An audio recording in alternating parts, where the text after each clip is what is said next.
निर्भीड स्वराज्य टीव्ही, पर्याय आमचा, निवाडा तुमचा। बुलढाणा जिल्हा केंद्रीय सहकारी बँकेला 300 कोटी रुपयांचं सॉफ्ट लोन मिळाल्याने आणि बुलढाणा जिल्ह्याचे भूमिपुत्र खासदार प्रतापराव जाधव यांना केंद्रीय राज्यमंत्री मिळाल्याने बुलढाणा जिल्हा केंद्रीय सहकारी बँकेकडून प्रतापराव जाधव यांचा सत्कार सोहळा आणि सहकार्य कार्यकर्ता मेळाव्याचे आयोजन करण्यात आले होते। या मेळाव्यामध्ये काँग्रेसचे अमरावती पदवीधर मतदारसंघाचे आमदार धीरज लिंगाडे आणि अजित पवार राष्ट्रवादी गटाचे डॉक्टर राजेंद्र शिंदे यांच्यामध्ये चांगली जुगलबंदी पाहायला मिळाली। राज्य सरकारने हमी दिल्याने शिखर बँकेकडून बुलढाणा जिल्हा केंद्रीय सहकारी बँकेला 300 कोटी रुपयांचे कर्ज मिळाल्याने यासाठी माजी मंत्री डॉक्टर राजेंद्र शिंदे यांनी खूप कॉम्प्रोमाइज केल्याचे सांगत डॉक्टर राजेंद्र शिंदे यांना अमरावती पदवीधर मतदारसंघाचे आमदार धीरज लिंगाडे यांनी सत्कार सोहळ्यात टोमणा मारला। बंद पडल्यासारखा होता। त्यानंतर खरात साहेब या ठिकाणी आल्यानंतर बरेच प्रयत्न करून वसुली आणि सगळ्या गोष्टी या ठिकाणी ते करत होते आणि परत एकदा या बँकेला नवसंजीवनी देण्याचं काम या ठिकाणी शिंदे साहेबांनी केलंय। वास्तविक पाहता त्याच्यासाठी शिंदे साहेबांनाही खूप कॉम्प्रोमाइज करावं लागलं असं मला वाटतं।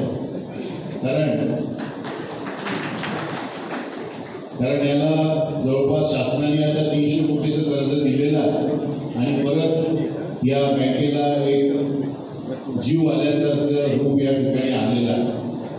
बंधूंनो, आपल्या सर्वांना कल्पना आहे की शेतकऱ्यांना कुठलंही कर्ज घ्यायचंय, पीक कर्ज घ्यायचंय तर जिल्हा बँकेच्या शिवाय पर्याय पहिले नव्हता आणि ही बँक बंद झाल्यानंतर शेतकऱ्यांना खऱ्या अर्थानं पतसंस्था असतील किंवा इतर काही सोर्सेस असतील तिकडनं ते पैसे घ्यायचे।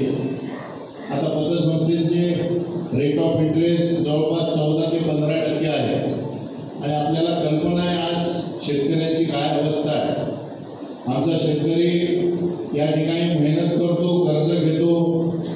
आपल्याला माहिती आहे सोयाबीनचे काय भाव आहे, शेतमालाचे काय भाव आहे आणि आज शेतकऱ्याची काय अवस्था आहे याची सर्व कल्पना इथे बसलेल्या लोकांना या ठिकाणी आहे। त्यामुळे मेहनत करून या शेतमालाला भाव नाही आणि एकीकडे 14-15% व्याज देऊन पतसंस्थांमधनं किंवा इतर ठिकाणावरून कर्ज घेऊन शेतकऱ्यांना हे अतिशय महागात पडत होतं। म्हणून आज या जिल्हा बँकेच्या वतीनं परत एकदा हे सर्व व्यवहार सुरू झालेले आहेत। राष्ट्रवादीत फूट झाल्यानंतर माजी मंत्री डॉक्टर राजेंद्र शिंदे हे अडचणीत आलेल्या केंद्रीय जिल्हा सहकारी बँकेला शिखर बँकेकडून 300 कोटी रुपयांच्या कर्ज देण्याच्या शर्तीवर शरद पवार यांना सोडून अजितदादा यांच्या गटात सामील झाले आहेत। दरम्यान आम्ही जरी अजितदादा यांच्यासोबत गेलो आहोत तरी आमच्या हृदयातून शरद पवारांना कुणीच काढू शकत नाही। शरद पवार लोकनेते आहेत असे प्रत्युत्तर या सत्कार सोहळ्यात माजी मंत्री डॉक्टर राजेंद्र शिंदे यांनी यावेळी दिले। सॉफ्टलोनचं एक नवीन प्रकरण आहे। 300 कोटी सॉफ्टलोनचं 2019ला महाविकास आघाडीचं सरकार आल्यानंतर त्या काळामध्ये त्यांनी ते प्रकरण आम्ही टाकलं। पण महाविकास आघाडी आणि कोरोना याचा संबंध फार जवळचा असल्यामुळं त्यामुळे आम्हालाही त्या कोरोनामुळे पैसे मिळाले काहीच मिळालं नाही। पण एक गोष्ट मात्र नक्की की आता राजकीय मला काही बोलायचं नाही, राजकारणावरही काही बोलायचं नाही, परंतु कधी कधी असं वाटतं की काही गोष्टी राजकारणात घडल्या तर त्या चांगल्या झाल्या असं मला कधी कधी वाटतं। माननीय एकनाथ शिंदे साहेब बाहेर पडले, मला वाटतं 20 जूनला काही 30 तारीख बाहेर गेले, आघाडीचं सरकार गेलं, महायुतीचं सरकार त्या ठिकाणी एकनाथ शिंदे साहेब मुख्यमंत्री झाले, आम्ही मंत्री होतो, आम्ही घरी आलो, ते मुख्यमंत्री झाले आणि मुख्यमंत्री झाल्यानंतर काही महिन्यानं म्हणजे 10 का 11 महिन्यानं माननीय अजितदादांच्या नेतृत्वाखाली आम्ही 40 लोक त्या ठिकाणी गेलो। पण जाताना मी एक स्पष्टपणे सांगितलं की मी केवळ आणि केवळ जिल्हा सहकारी बँकांना मदत मिळत असेल तरच मी येतो, नाहीतर मी येत नाही। अजितदादा म्हणे मी ते काम पूर्ण केलं। विष्णुवंत योग कसा असतो पहा, ज्या काळामध्ये आम्ही प्रयत्न करतो सुरुवातीच्या काळात 300 कोटी मिळवण्याचा त्यावेळी देणारे हेच होते सगळे, आज ज्यांनी दिलं तेच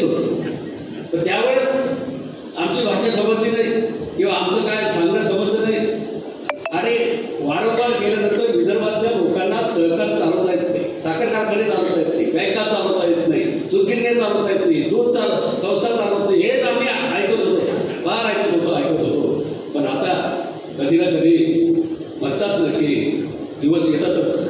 आमची आहे अजितदादाच्या नेतृत्वाखाली गेलो, म्हटलं बरं झालं शिंदे साहेबांनी बाहेर गेले, त्यांचा कार्यक्रम व्यवस्थित चालला. आता अजितदादा जाऊन भेटून राहिल्या, म्हणून आपलाही कार्यक्रम व्यवस्थित करून घेऊ.